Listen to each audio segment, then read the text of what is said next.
नमस्कार, आप देख रहे हैं न्यूज कैपिटल एक्सप्रेस और मैं हूं आपके साथ वैशाली। लोकसभा चुनाव के लिए 7 मई को होने वाले तीसरे चरण के मतदान के लिए निर्वाचन आयोग ने भी अपनी कमर कस ली है।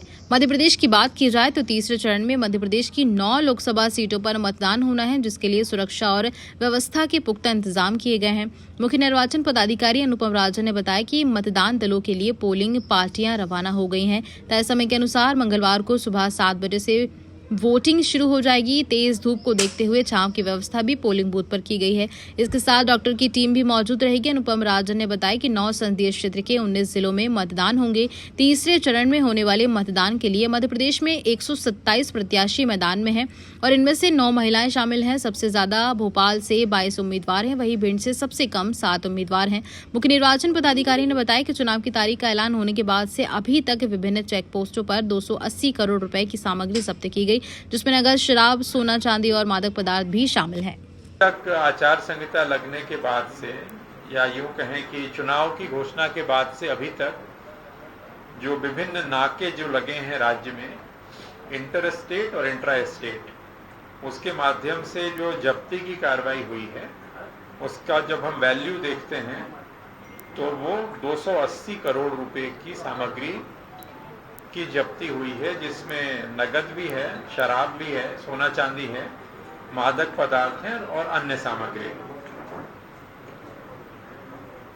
वेबकास्टिंग हम लोग 16,000 मतदान केंद्रों पे, लगभग 80% मतदान केंद्रों पे थर्ड फेज में हम लोग वेबकास्टिंग के माध्यम से मतदान की प्रक्रिया पे उसकी निगरानी या उसकी देखरेख कर रहे हैं। थर्ड फेज में, जो कि हमारा ग्वालियर चंबल संभाग भी आता है, तो वहाँ पे थोड़ी अतिरिक्त सुरक्षा की व्यवस्था भी की गई है और इस कारण से आपको वेबकास्टिंग का फिगर पहले 2 चरणों की तुलना में आपको बढ़ा हुआ दिखेगा। पहले 2 चरणों में जहाँ वेबकास्टिंग 60 से 65% थी, यहाँ अधिकांश मतदान केंद्रों पे कैमरे की व्यवस्था की गई है, खास करके भिंड और मुरैना में।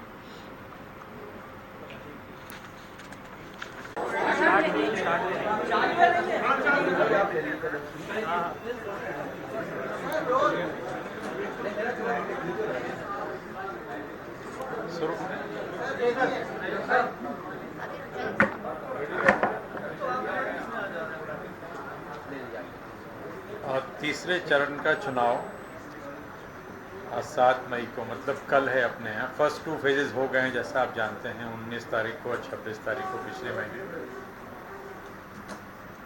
कल 9 संसदीय क्षेत्रों के लिए मतदान होगा।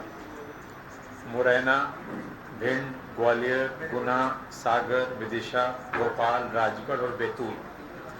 आप जानते हैं कि बैतूल पहले सेकेंड फेज में था, अब वो एक्सटेंड हुआ था, अब वो थर्ड फेज में है। यदि हम जिले देखें तो ये जो 9 संसदीय क्षेत्र हैं, इसमें 19 जिले शामिल हैं जहां ये चुनाव होगा। आज मतदान दल सभी जगहों से रवाना हो रहे हैं। काफ़ी जगहों पे ये काम, जैसा भी हरदा बात हुई, हरदा से 100% पार्टियां जा चुकी। भोपाल में करीब 95% पार्टियां रवाना हो चुकी। तो धीरे धीरे सभी जगह यही स्थिति है कि अधिकांश पोलिंग पार्टीज अपने अपने गंतव्य की ओर जा चुकी हैं। जो कुछ बची हैं वो जा रही हैं। डिस्पैच सेंटर पे काफ़ी अच्छी व्यवस्था गर्मी के कारण हम लोगों ने सुनिश्चित की है कलेक्टर्स ने, और हम लोगों ने ट्वीट के माध्यम से आपको बताया भी है कि किस प्रकार से अधिकांश जगहों पे जहाँ पे वितरण केंद्र है, वहाँ पे एक तरह से मिनी ICU जैसी व्यवस्था करके, चाहे दतिया, ग्वालियर, सागर, कई जगह, गुना, कई जगहों पे इस तरह की व्यवस्थाएं की गई हैं। मतलब चिकित्सक की व्यवस्था, और यदि किसी प्रकार की कोई दिक्कत हो तो तत्काल मेडिकल उपचार और मेडिकल सहायता मिल सके, उसकी अच्छी व्यवस्था की गई है। जो कैंडिडेट्स हैं थर्ड फेज में जो चुनाव लड़ रहे हैं, उनकी संख्या 127 है। यदि हम पूरे 9 संसदीय क्षेत्र का टोटल करते हैं तो ये 127 है, जिसमें 118 पुरुष हैं और 9 महिलाएं। जिसमें सबसे ज़्यादा कैंडिडेट्स भोपाल में हैं इस चरण में 22, और सबसे कम भिंड में है 7। मतदान का समय जैसा आप जानते हैं 7 बजे से लेकर के शाम के 6 बजे तक, और सारी कार्रवाई जो मतदान से संबंधित होती है, मतदान प्रारंभ करने के पूर्व मॉक पोल की कार्रवाई पोलिंग एजेंट्स की उपस्थिति में, और मतदान का समय जो अंतिम समय होता है उसके पहले जो लोग मतदान केंद्र पे आ जाते हैं उनको पर्चियां दी जाती हैं और सभी लोग मतदान की प्रक्रिया में भाग लेते हैं। मतदाताओं की कुल संख्या जो लोग ये 3rd फेज में जो हमारे 9 संसदीय क्षेत्र हैं, इनमें जो टोटल वोटर्स हैं जो मताधिकार का उपयोग करेंगे अपने अधिकार का, उनकी संख्या है 1,77,52,583।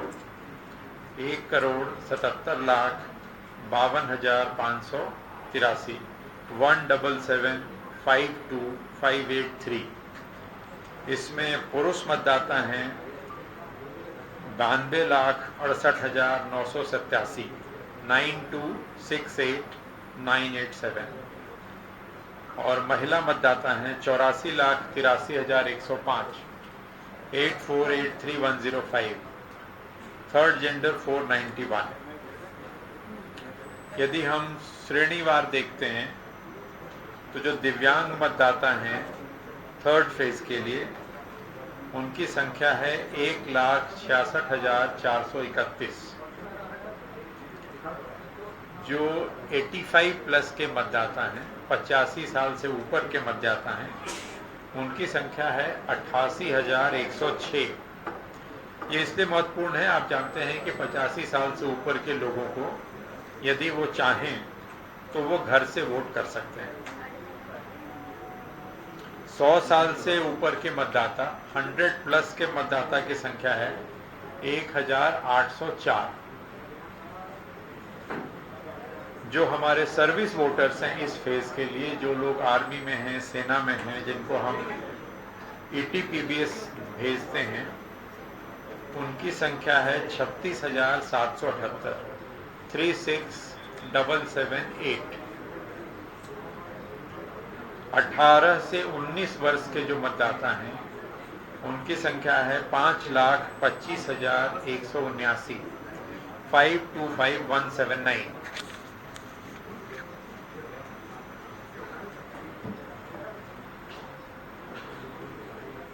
जो टोटल मतदान केंद्र हैं 3rd फेज के, मतदान प्रतिशत की जानकारी हम लोग वैसे भी आपको हर 2-2 घंटे पे उपलब्ध कराते हैं, और अब वोटर टर्नआउट ऐप से भी आप देख सकते हैं, आप देखते हैं।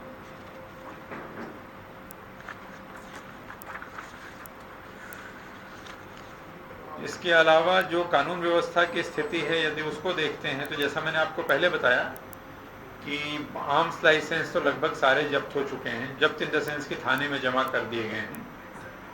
जो प्रिवेंटिव सेक्शंस होते हैं 107, 16, 110, 151, लगभग 2,78,350 लोगों के विरुद्ध इसमें कार्रवाई की गई है, उनको बाउंड ओवर किया गया है।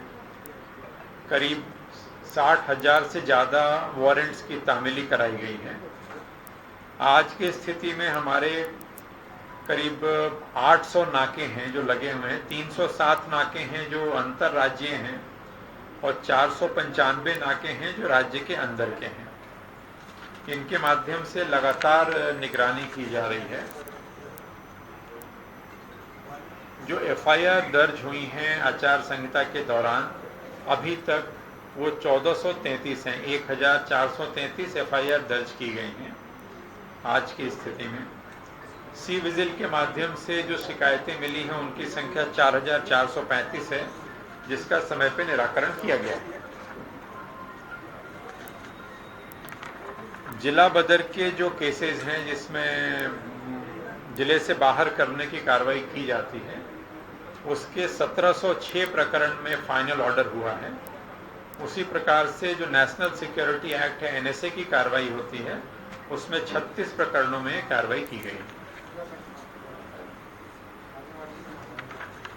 वोटर टर्नआउट अगर आप देखते हैं, इन इन नौ पार्लियामेंट्री कॉन्स्टिट्यूंसीज का 2019 का 2024 तो हम कल बता पाएंगे आपको, या इसमें जो वोटर टर्नआउट पिछली बार रहा है इस पूरे 9 पार्लियामेंट्री कॉन्स्टिट्यूंसी का, उसका औसत 66.63 आता है।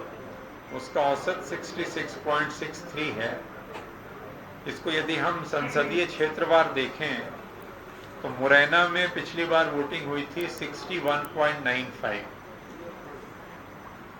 भिंड जहां सबसे कम वोटिंग रिकॉर्ड हुई थी, भिंड की वोटिंग थी 54.49। ग्वालियर में वोट हुआ था 59.75। 59.75।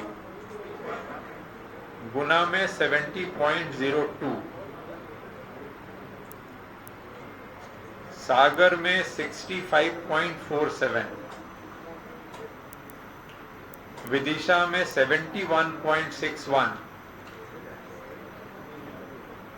भोपाल में 65.68। राजगढ़ में 74.31। राजगढ़ 74.31। और बैतूल जो सेकेंड फेज से हमारा थर्ड फेज में अभी आया है, बैतूल में हुआ था 78.20। तो ये मतदान प्रतिशत की जानकारी है जो पिछले बार की है।